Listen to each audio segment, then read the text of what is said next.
Happy New Year! 2021 is officially underway, and now is the time that you should be looking ahead and thinking about what you want to achieve for your membership business over the next 12 months. Today, I'm going to be sharing a practical goal-setting process that will help you get to where you want to go. So we're going to dive into that process in just a sec.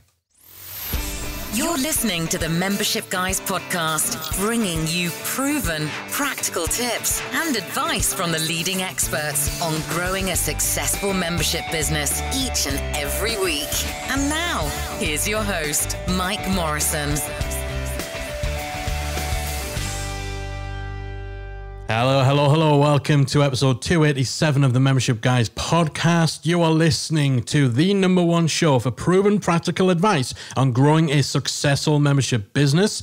I hope you had a great break, a great holiday season. In fact, you may even still be on holiday. If you are, I applaud you for taking that little bit of extra time out. However, very soon you're going to be looking at what you want to achieve in 2021. So today I'm going to be sharing and digging deep into a goal setting process that we use that will help you not only determine where it is you want to go, but also lay down a plan for getting there and ensuring that you have that process in place to continuously keep yourself on track, to review, to adjust, and all of that sort of stuff. So our goal setting process is something that we've dubbed Co-Star. And it kind of makes sense. I quite like that name from a cheesy point of view. You know, if you're the star of the show, you're the star of your business, you're the one driving things forward, then you need a good co-star. You need a good plan of action that is going to help you to shine, help you to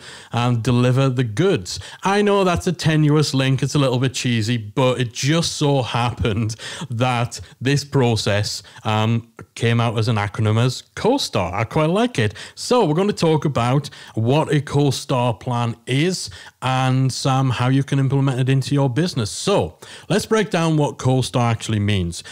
So we start with your current situation. I think anytime you're setting goals, anytime you're planning, you need to take stock. You almost need to audit what's going on right now. So you start your plan with an honest review, an honest assessment of where you're at now, the challenges that you face, the strengths in your business, the opportunities. So this is kind of like your SWOT analysis if you want to get into that, how you're performing, how the last few months, how the last year has gone.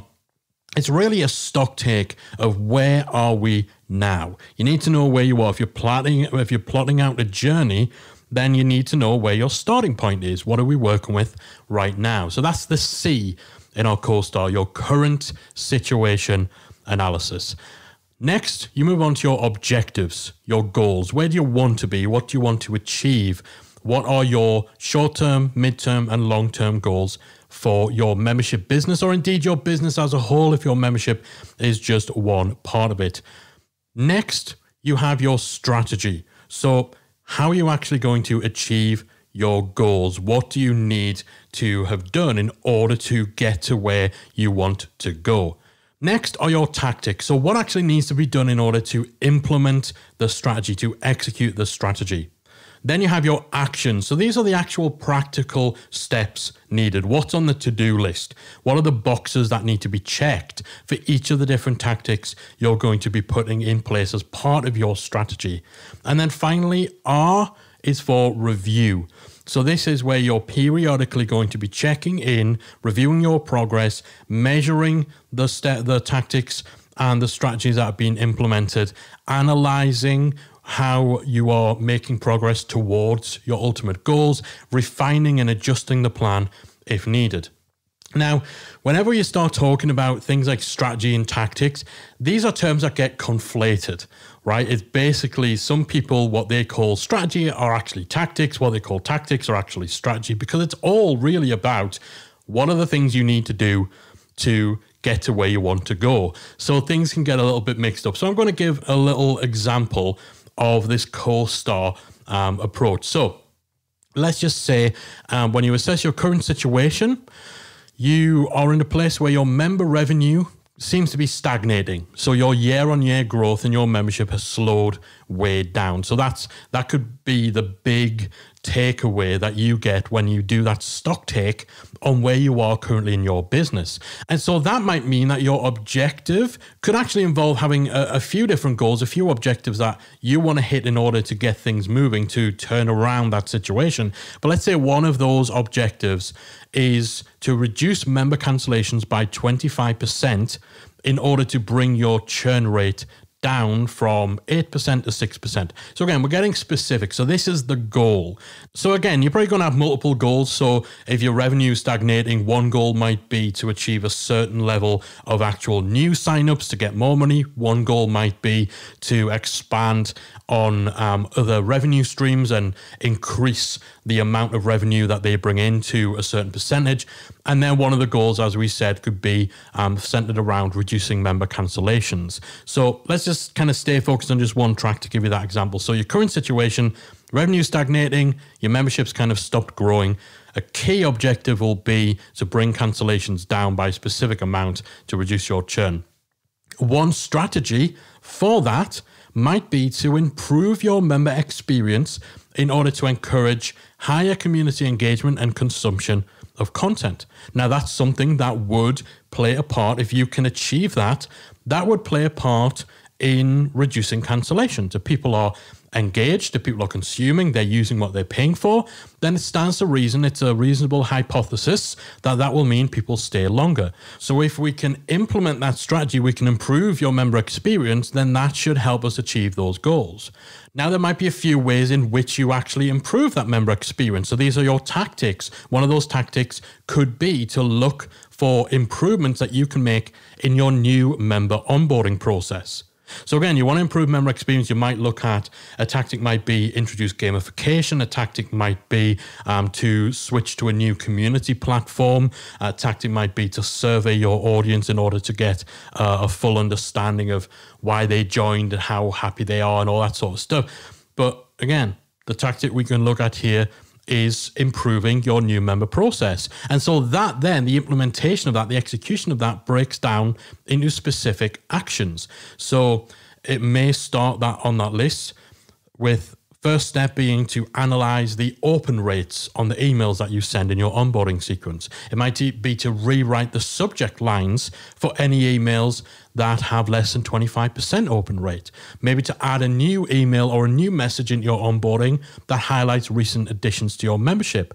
Maybe it's record a new welcome video. So you see, hopefully then in real terms, how the strategy breaks down into tactics, breaks down into actions. Overarching strategy, improve member experience. This is what all of this is in aid of. Tactics are the specific kind of pillars, the specific components of what that actually means, what you need to do in order to make that improvement. And then the actions are just the stuff you do, the step by step, the specific things you do to move forward within that strategy. And then the review element, so this is the R of your co-star, could be that you decide that after 6 weeks from having made these improvements, you're going to perform an analysis comparing the email open rates from your improved sequence to the email open rates from your previous figures. Maybe it's comparing number of logins, maybe it's comparing member page views, and so on.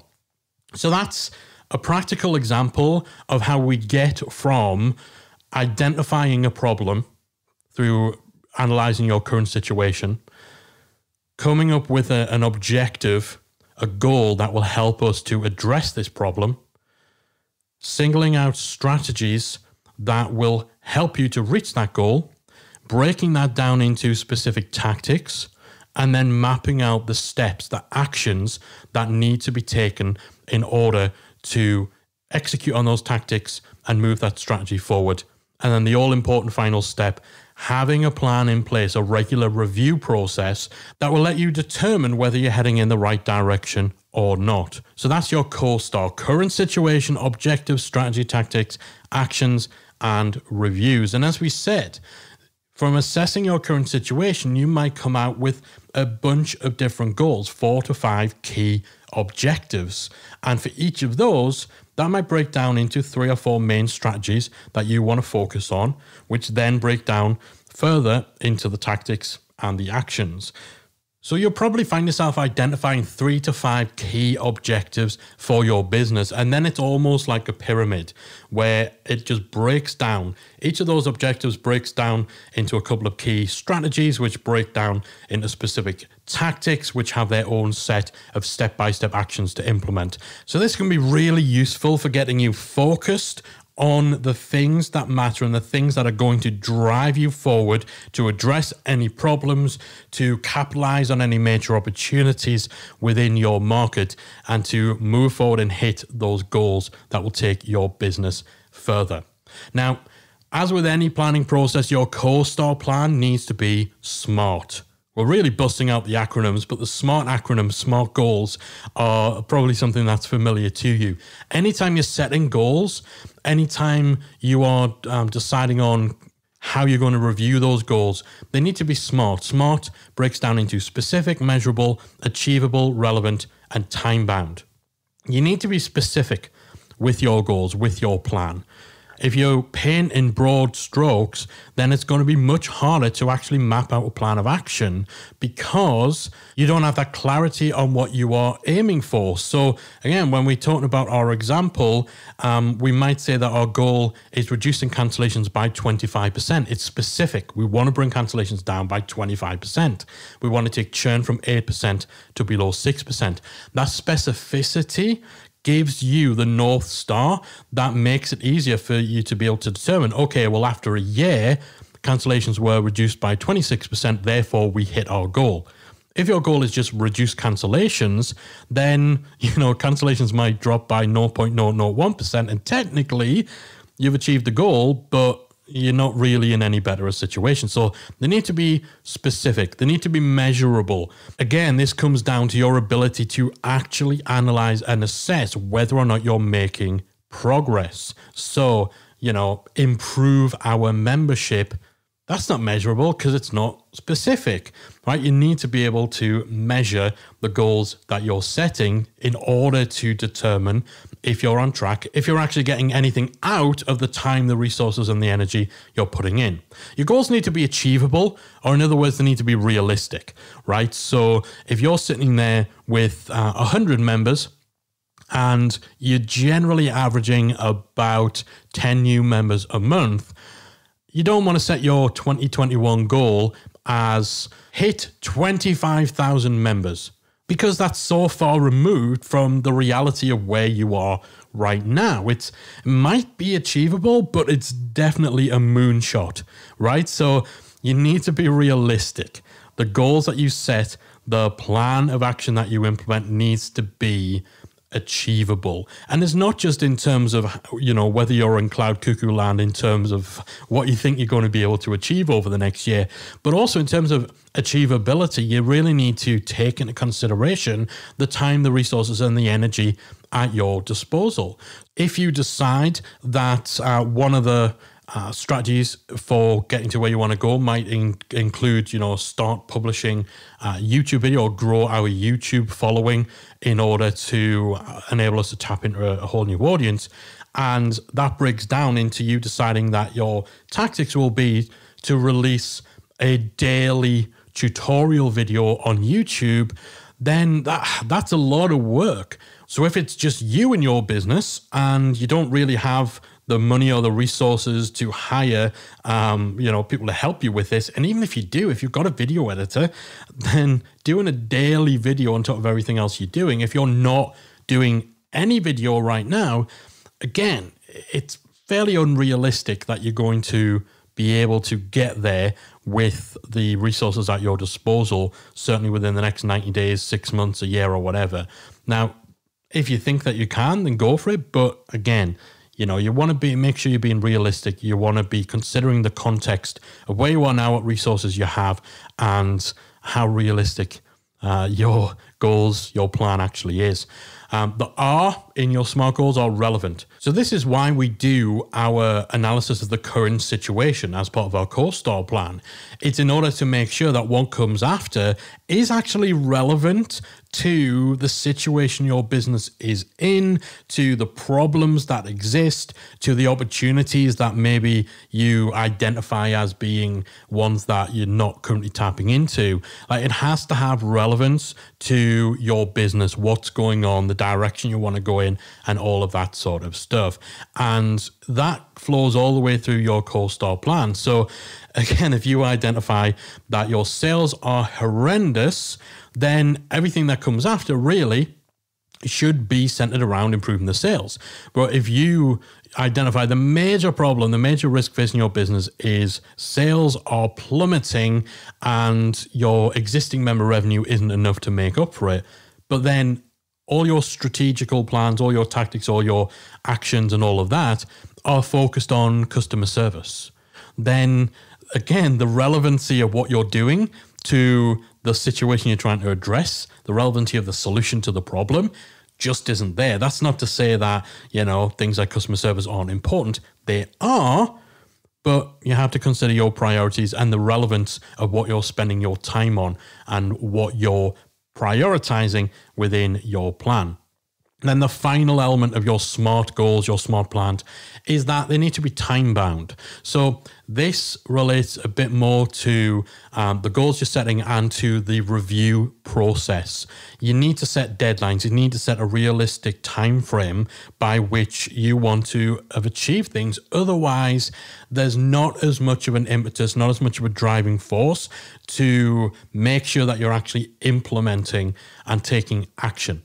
It's very, very common that people will go through the process of setting out a plan, setting out their goals. They'll type it up in a nice, fancy document, and then they'll file it away, and they'll never look at it again.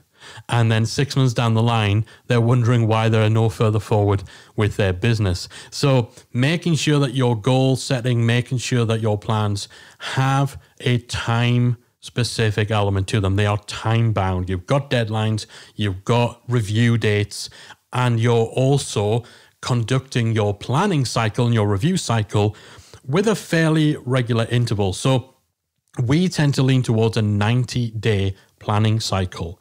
Now, the objectives for your business can be longer term. Your big picture vision for your business, you might be thinking about where you want to be at the end of the year, where you might want to be in 2 years' time, 5 years' time, 10 years' time. But we tend to prefer not to get bogged down in too much detail beyond 90 days. So you might have, when you're assessing your current situation, you might be thinking about threats and opportunities and all that sort of stuff that could arise 6 months, 12 months, 18 months down the line. And you might set those longer term goals and think longer term in terms of your strategy. But in terms of specific tactics and specific actions, I think once you start trying to nail down things in real specific terms beyond the next 90 days, then there's more of a chance that things will go awry, or that you'll discover that some of the things that you're doing are taking a little bit longer. And then you have that situation where maybe you're 2 months in and you're halfway to where you thought you'd be by this point. Then you've got to sit and try and adjust the plan and think about, okay, do we need to speed this up? Do we need to change that? Because if a whole year's worth of your workload is basically crammed into this plan, then yeah, it can more easily fall apart. Whereas when you do things in a 90-day cycle, then you allow yourself breathing room, a little bit of flexibility to adapt and to change, because the situation will change throughout the year. 2020 has shown us that the situation can be completely upended at the drop of a hat. Things will change. And of course, the discoveries that you make in the review stage of what you're implementing, that will influence what comes next. So if you're trying to make a year-long plan, then chances are there'll be some things that you're planning on doing first. And then what comes after that, you're probably basing on assumptions about what you'll be able to achieve within the first few steps. But if the first few phases of the plan don't quite go the way you expect, then you're going to have to keep rewriting what comes next, right? Whereas a 90-day planning cycle gives you far more scope to make those little adjustments to your path as needed. And as you start seeing results, you start seeing the effect of the steps that you take and the actions that you're implementing.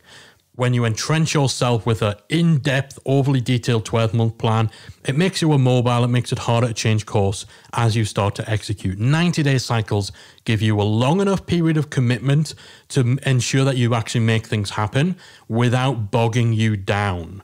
So that is the practical goal setting process that you can utilize in your membership business. Make sure you have a core-star plan. Start with a thorough analysis of where you are now, the challenges that you face, how your business is performing in all of its key areas, sales, revenue, churn, engagement, all of that sort of stuff, year-on-year growth, member lifetime value, all those KPIs. That will help you to determine what your goals should be, what your objectives are, where you want to be, what you want to achieve. That then informs the strategy, so the how of how you're going to achieve those goals. The tactics is the what needs to be done to implement that strategy. The actions are your practical steps, the things you're going to be doing and checking off the list in order to put these tactics into place. And then you're going to be reviewing within 90-day cycles, measuring your results, analyzing what they mean, and refining the plan accordingly. And as you implement your core star, as you map this stuff out, you want to make sure that these are SMART, specific, measurable, achievable, relevant, and time-bound. Hopefully that's useful to you. Now, different people work better different ways. Some people have their own goal planning process. But if you don't have one, or the one that you have doesn't really work for you, then this is something that works for us. It's something we do on a consistent, regular basis in the membership, guys. It's served us well, and hopefully it'll serve you well too. That is it from me. Let me know what your plans are. Let me know if this is useful. Give me a shout on social media. On Twitter, we are at Membership Guys. On Instagram, it's at Membership Guy, singular, because it's just me on that account, not Callie. Callie's split off from me on Instagram. Callie's doing her own thing at Callie Willow, so you can follow her there as well. Or, of course, if you're in our Facebook group at talkmemberships.com, that's Talk Memberships. You can type Talk Memberships into your browser, talkmemberships.com. That'll redirect you to the group, or just search for Membership Mastermind on Facebook. You'll find us there. Whichever channel you are on, give us a shout. Let us know if you found today's episode useful. If you're going to be creating your core star plan, even better, take a little photo of you with your notepad writing out your core star plan. That'll be cool. Tweet me, Instagram me, Facebook me, do whatever the kids are doing these days to let me know how you're getting on.